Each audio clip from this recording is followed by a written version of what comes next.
السلام علیکم، میرا نام کاشف بٹ ہے اور میں بائی پروفیشن انجینئر ہوں.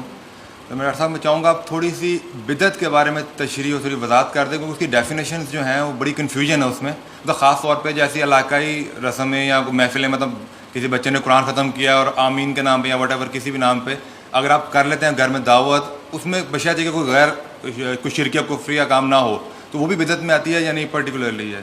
Otherwise generally. Thank you. ہو رہی ہے، اور یہ قرآن خوانی ہو رہی ہے، اور یہ 10واں ہو رہا ہے، اور یہ 40واں ہو رہا ہے، اور یہ برسی ہو رہی ہے، ان کا کوئی ثبوت نہیں ہے کتاب و سنت کے اندر. یہ بدعت ہو گئی. تو اسی طریقے سے بدعات ہیں. البتہ یہ ہے اب اسی طریقے سے ہمارے ہاں ایک نئی رسم چلی ہے، آپ یوم پیدائش منا رہے ہیں، سالگرہ کر رہے ہیں. یہ مغرب سے آئی ہوئی ہماری رسمیں ہیں، یہ کوئی صحابہ کرام سے حضور سے تو ثابت نہیں. تو ان چیزوں کے اندر بچنا چاہیے ان سے. البتہ یہ ہے کہ ایک ہے کہ جو سائنس کی ڈیولپمنٹ سے ہے. اب کوئی کہتے ہیں صاحب پھر آپ ریل گاڑی میں سفر کیوں کرتے ہیں، وہ تو صحابہ کے اور حضور کے. یہ سائنس کی ترقی سے جو چیزیں آئی ہیں یہ بالکل دوسری چیزیں ہیں. ان میں ثواب کا معاملہ نہیں ہے، یہ تو آپ کی ایک ضرورت ہے جو پوری ہو رہی ہے.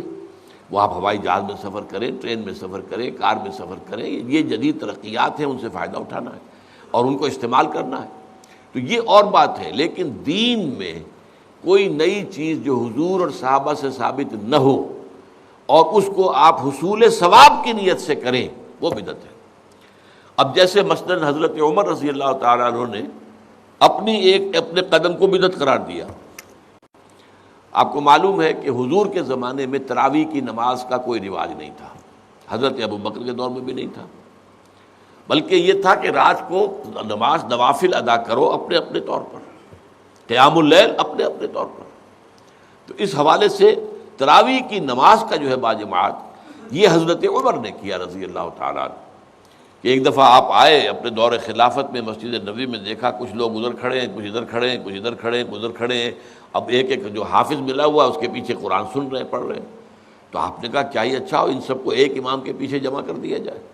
اچھا کوئی اول شب میں پڑھ رہے ہیں، کوئی دیر میں پڑھ رہے ہیں. حضور نے 3 دفعہ جماعت کرائی اس رمضان کی رات میں، تو وہ تہجد کے وقت کرائی ہے، وہ عشاء کے ساتھ نہیں جو ہم تراویح کہتے ہیں کہ عشاء کے ساتھ ہی 20 رکعت ہم پڑھتے ہیں، یا اہل حدیث حضرات 8 رکعتیں پڑھتے ہیں. تو اس لیے کہ حضور نے تو صرف تہجد کی جگہ پر پڑھائی. تہجد کی 8 رکعتیں ہوتی تھی حضور کی، تو 8 رکعتیں آپ نے پڑھائی. لیکن یہ ہے کہ پھر حضرت عمر نے یہ فیصلہ کیا کہ اس طرح کر دیا جائے، اور اس کے بعد یہ ہوا کہ ایک امام ہے، سب لوگ سن رہے ہیں. اس کے بعد ایک دن کہیں آئے حضرت عمر، داخل ہوئے، دیکھا کہ ایک امام کے پیچھے پوری مسجد بھری ہوئی ہے، جماعت ہے، ہو رہی ہے. اور آپ نے کہا نعم البدعۃ ھذہ، یہ ایک اچھی بدعت ہے جو ہم نے شروع کی ہے. تو اس سے بدعت حسنہ کا لفظ عام طور پر لوگ لے لیتے ہیں. لیکن یہ واضح رکھیں کہ یہ حق جو ہے یہ خلیفۃ المسلمون کو تو حاصل تھا. یہ نہیں ہے کہ ہر شخص اس طرح کی نئی بدعت ایجاد کر لے اور کہے یہ بھی اچھی بدعت ہے، بدعت حسنہ ہے. اگر ہم اذان سے پہلے یہ پڑھ دیتے ہیں، درود پڑھ دیتے ہیں، تو کیا برائی ہے اس میں؟ کوئی بری بات تو نہیں ہے درود پڑھنا. لیکن بھائی نہیں، یہ قرآن اور حدیث سے اور صحابہ کے عمل سے ثابت نہیں ہے، اس لیے یہ بدعت ہوگا.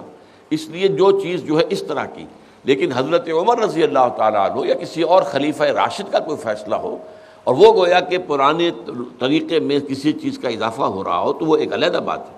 لیکن ان کے بعد کیونکہ اس میں یہ ما انا علیہ و اصحابی، تو اصحاب حضرت عمر اصحاب میں سے ہیں، اور اصحاب ہی نہیں بلکہ آپ جو ہیں خلفائے اربعہ میں سے ہیں، خلیفہ ثانی ہیں. تو اس پہلو سے ان کی بات علیحدہ ہوگی. لیکن کسی اور کو اپنے کسی کام کی شروع کرنے کو بدعت حسنہ قرار دینا یہ درست نہیں ہے.